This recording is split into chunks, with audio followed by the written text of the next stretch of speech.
And no heavy lifting for a week. I got it. Recently, we learned that the Borg have returned to the Alpha and Beta quadrants in force. However, their tactics have changed. Whereas once their primary goal was to assimilate the Federation, they then settled for assimilating mankind to prevent the Federation's formation and alter history as seen in First Contact. But now, after the massive setback caused by Janeway that took them years to recover from, they've evidently decided that Starfleet's not worth the trouble and poses too big of a threat to risk assimilating. As such, they're far more aggressive and aim to take down Alpha Quadrant powers with lethal intent. But as we're about to learn, assimilation is still very much on the cards. At level 40, you are rewarded with the ability to pick out a new Starfleet vessel. After the destruction of the Armiger B, we are to return to the Earth space dock to pick up our new assignment. It's a good thing that those escape pods are so close to the bridge. Reporting to the ship vendor, as usual we're presented with an array of ships that are free for your promotion or cost with real-world currency. We are still some way from a level cap, so there's no real point spending out for a new ship just yet. From the Assault Cruiser class we have the Sovereign derivative styles such as the equally regal, majestic and noble designs. We have the Advanced Escorts based off the Prometheus class, but don't get too excited as these versions don't come with the multi-vector assault mode. You have to first acquire the upgrade, which comes as standard on a latter version of the vessel, but they do look nice, don't they? Then there's the Recon Science vessels based on the lunar designs, like the USS Titan commanded by Captain Riker, and while one of my top ships, I'm really not good at science builds. Speaking of science vessels, there's also the option to choose the Deep Space vessel designed for long-term study, and they've got a very unique profile. Then there's the hardy but slow Starcruiser class, and I actually have a variant of this as my original ship on my first account. And finally the Patrol Escorts, which very little information is actually available on them, but they all sport a low profile, indicative of their role as a combat vessel, a trait shared by the Sabre and Defiant classes. And if you want to shell out some cash, there's the Temporal Battlecruiser, disguised to resemble an old Ranger class, available on loan I guess from the 31st century. We can see how it really looks here. There's the Obelisk Carrier, which is actually a salvaged vessel from an Iconian gateway. And my favourite ship, and for the longest time the backbone of Starfleet, the Excelsior class. There's also a Nebula vessel and the Vulcan Dekir class starship, with its very Vulcan warp ring technology as opposed to nacelles favoured by Starfleet. We make our selection and register for the new briefing or our next assignment into Borg space.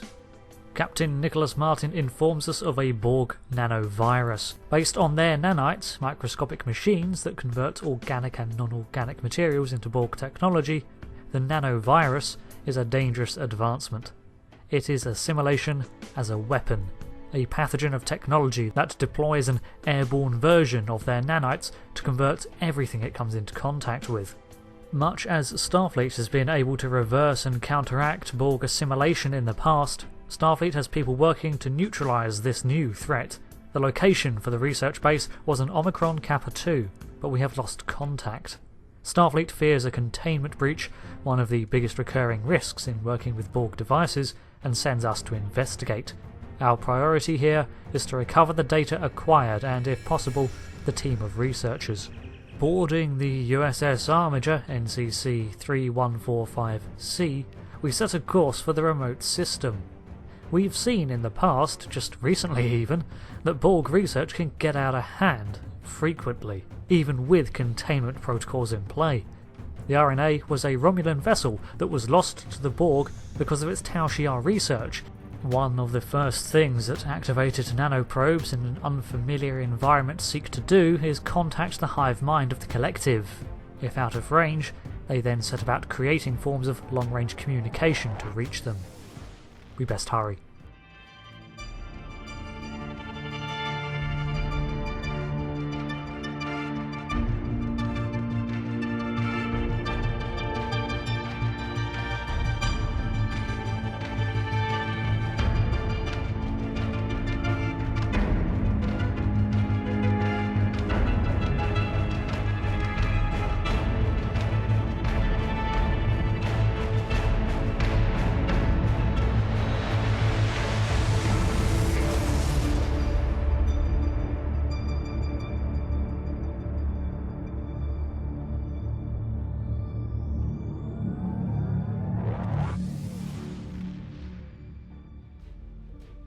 As mentioned earlier, the Borg are intent on destroying the Federation, and despite the great threat that they pose, the Akira-class Armiger B was able to take out a Borg cube almost single-handedly.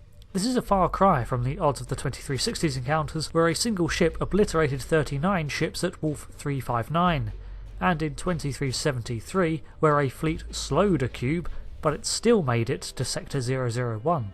Well, the simple and boring answer is gameplay. But if you know me, then you know that I need an in-universe explanation to justify just about everything. And there is a canon one here. Janeway's virus in 2378 ravaged through the Borg Collective, fragmenting it and causing all sorts of haywire malfunctions. The USS Voyager then returned to Starfleet imbued with technology from Admiral Janeway's alternate timeline of 2404, which was reverse-engineered by Starfleet. It took them some time to understand it, but it was basically Starfleet tech to begin with, and it didn't take the UFP long, and soon, the advancements that Voyager had collected throughout its travels leapfrogged Starfleet's ability by a quarter of a century. Add that to the further 30-ish years of advancement, and we're looking at a Federation in 2409, the setting of Star Trek Online, that is effectively operating with 2440's capabilities. Meanwhile, the Borg were rebuilding. They had been crippled by the virus, and it took them until 2409 to return to a state where they were capable of retaliation. When they did, they were a force to be reckoned with, to be sure, but Starfleet was closer to a level playing field than it ever had been before.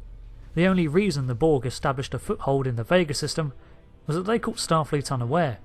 Basically, while the Borg were rebuilding, Starfleet was advancing, and it had Janeway's cheat codes to help. This also helps explain why the Temporal Agents didn't prevent Janeway's time travel escapades. Speculation here, but the Borg are a threat to all quadrants and have proved to have no qualms about using time travel as a weapon. I can imagine the Temporal Accords made an exception for dealing with them. Anyway, we've arrived at Omicron Kappa 2 and found it in a dire state. It looks like the planet has been assimilated. There is a strong Borg presence in the area, and if we have learned anything from Vega, we know that we need to eradicate the infection before it gains a foothold. We are, however, detecting an emergency transmission from the planet, and it could be our survivors. So we prepare an away team. First though, Tarsi points out the Borg patrols in orbit. Something we'll have to deal with if we want to make any progress. Let's see what this ship can do. Fire everything!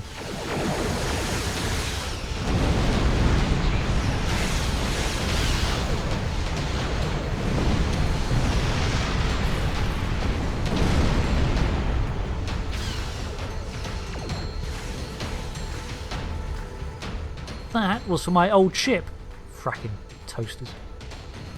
We can't get too complacent though. For all our talk of advancement, the Borg's recent strength has been its ability to churn out ships and drones at an unsurpassed rate, alongside heavier, dangerous vessels such as their tactical cubes and sightings of dreadnoughts that dwarf anything Starfleet has produced.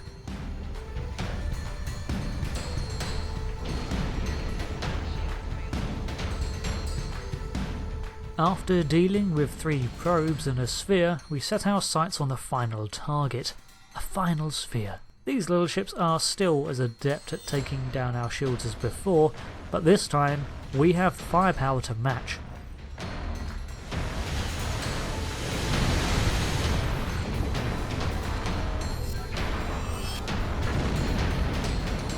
With the area secure enough and no incoming patrols detected, Science Officer Temet detects a large Borg data node on the planet, showing that they have established an uplink to the collective. This makes it all the more vital that we retrieve the Federation research. If Omicron Kappa 2 is connected to the hive mind, then Borg everywhere likely know of our efforts to try to stop their pathogen. Once planet-side, Tarsi is able to detect non-Borg signatures ahead, so there's hope for survivors. I have no idea how barren this planet was prior to Borg infestation, but the pallid atmosphere of barely breathable gases gives off a horrid hue that shrouds the aggressively angular black metal shards of Borg structures. A Borg cube drifts overhead unconcerned with our presence, its monolithic geometry eerily silent in this planet's haze. Rounding a corner, we see a researcher cowering from some advancing drones and move to interfere. Thank you. Your arrival could not have been more timely. My fellow researchers are still at our camp and require your assistance. There are Borg in the area. Oh, there? I hadn't noticed. Thank you for telling me. I'm gonna put that one down to shock. Vulcan's stoicism is all well and good, but they don't normally state the obvious. If we try to approach this large dome, metal spurs erupt from the ground to halt our passage. I guess we'll have to go the long way around. Moving into the canyon, we capture an unnerving sight. There's a transwarp gate floating in the atmosphere some distance away. Looks like the Borg are attempting to establish a way to summon reinforcements. As before, we need to remodulate our weapons to prevent the Borg adapting to the new frequencies. They have a 75% chance to successfully analyse a shot, and after 4 successful readings, they become immune to the weapon's signature. Rounding the corner, we see signs that this planet is still undergoing assimilation.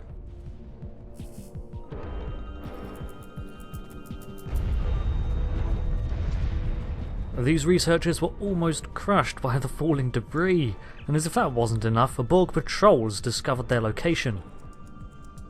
As they round the corner, Nulia deploys a portable shield generator to protect the pass. The researchers aren't much help in a fight, so it's down to us to repel the drones.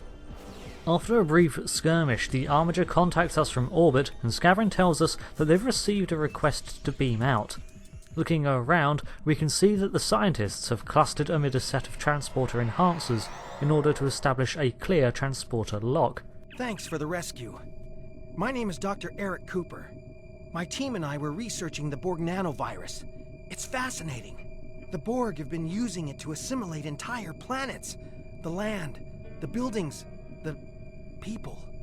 Anyway, during the course of our research, the nanovirus containment failed.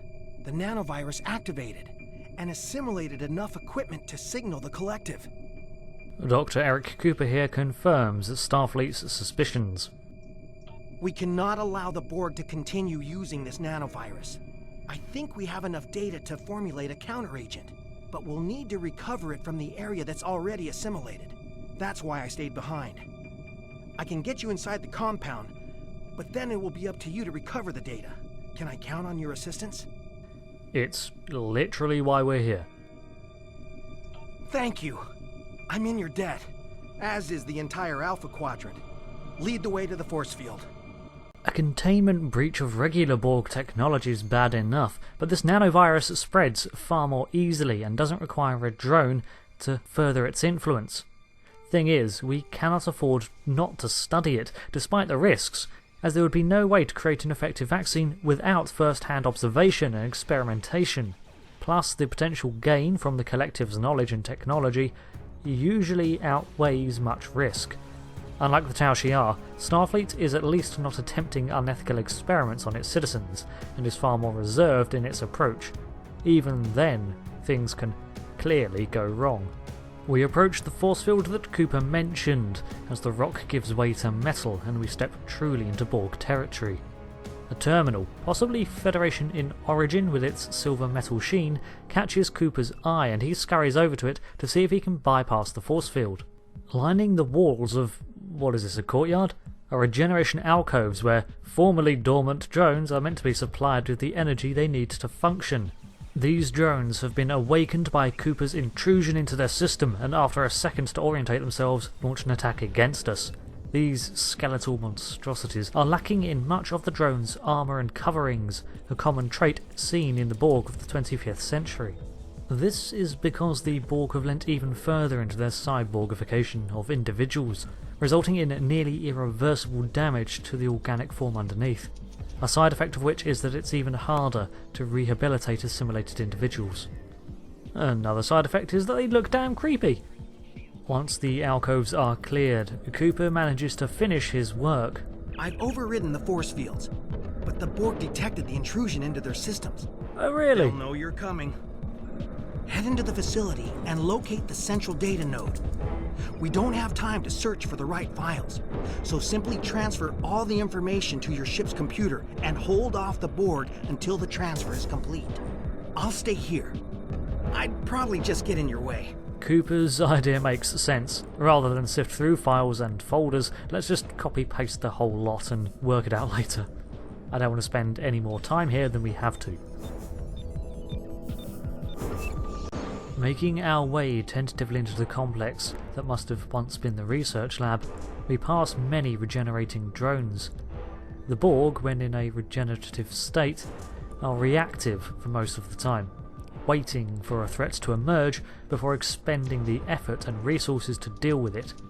So long as we aren't too much of a nuisance, our presence shouldn't alert too many drones.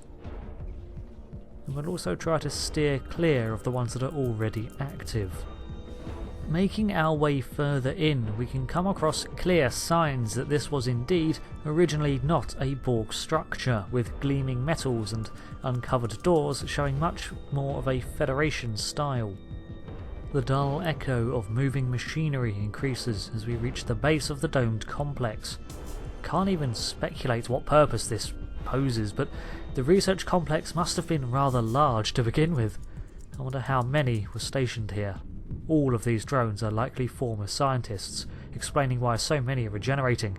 If they're newly assimilated, I imagine they need a bit of a charge. We locate what indeed looks like a data node, or at least 4 linked ones. Accessing them will likely make us higher priority targets, but we need that data. Sure enough, as we begin our upload, the Armiger confirms that the Borg have raised a force field, which will slow down the upload, and many of the formerly inactive drones power up and begin to march towards us. This can be a very messy fight, especially with the presence of heavy tactical drones and the frequent need to remodulate weapons, not to mention the fact that we begin the fight surrounded. Fortunately, we don't need to defeat them all, as Scaverin informs us that the download is completed, as well as an unexpected development. An Undine fleet has arrived in system, and they've begun to target the Borg site for orbital bombardment, so we best fight our way out. So this can be hard to do with the level of firepower coming at us from all sides, but eventually we create an opening and make a run for it. Of course, you could just respawn upon defeat further away from the nodes in the complex, but I'm a stubborn idiot. And I brought a sword to a phaser fight. As we finally reach the exit to the facility, we're greeted with a single Undine, valiantly fending off a horde of Borg. Species 8472 has always been a natural enemy of the Borg, and that may be worth investigating.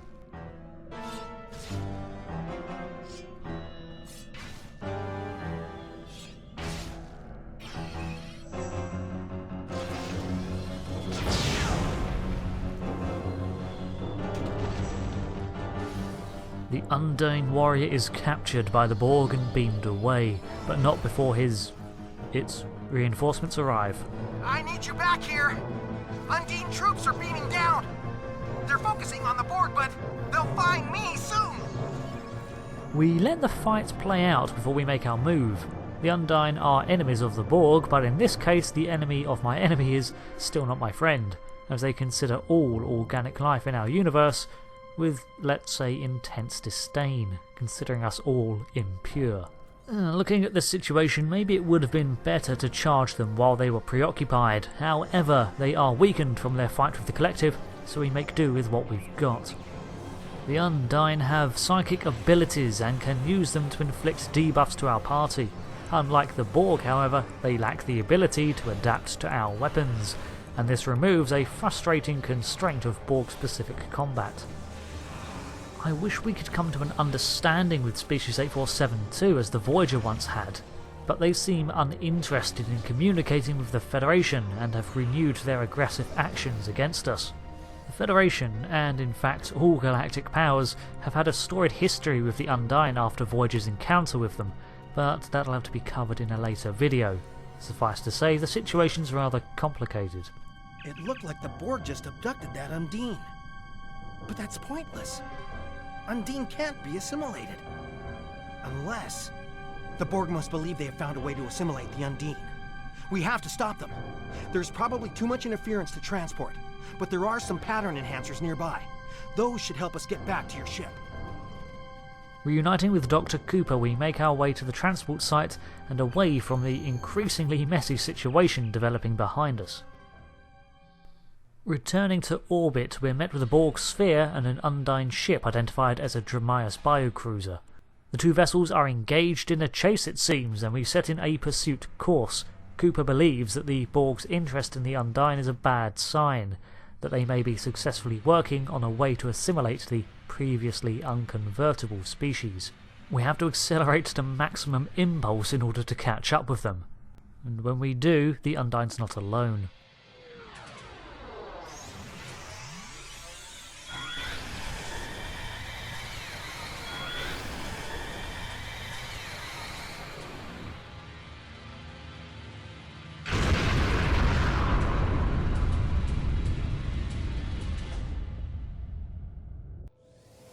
The Borg sphere makes its escape, pursued by the Undyne, leaving us sitting in the ashes of Omicron Kappa 2. Undyne firepower is extraordinary, and Temet comments that she cannot believe that the Undyne would destroy an entire planet to prevent the Borg from advancing in this system. But isn't that what you do to impurities? You purge them. Better to cauterize a wound than let it fester. Thing is, Species 8472 think us all impure. What's more, we witnessed the Borg take an active interest in the outer dimensional species, and although we recovered the research to stem the Borg nanovirus, we only rescued 5 researchers, and are no closer to solving why the Undyne are resuming their campaign against us. We report our experiences to Starfleet, and Captain Martin reluctantly agrees that the Undyne have at least dealt with the Borg in this system for us, and we can now collect a suit of armour as our reward. Just beyond the system we can see a rupture into fluidic space, the realm from which Species 8472 came. Sometimes it feels as if we're just caught under 2 deadly titans as they trade blows, and it's all we can do to avoid being crushed by the rubble. Still, one step at a time. The Borg probably didn't manage to upload our antivirus research to the greater collective, and with the data recovered, we can make a good ground on neutralising the nanovirus. The Undyne will have to wait for another mission, as we have a handful of researchers to drop off. Until the next part, thanks for watching, and I hope you'll join me next time as we explore the growing narrative of the Star Trek Online universe and the continuing missions therein. Next part, we'll be examining Starfleet's contact with Species 8472 and trying to deduce, what are they planning? Why have they resorted to attacking us once again? Thanks. And until then, I've been Rick, and I'll see you later. Goodbye.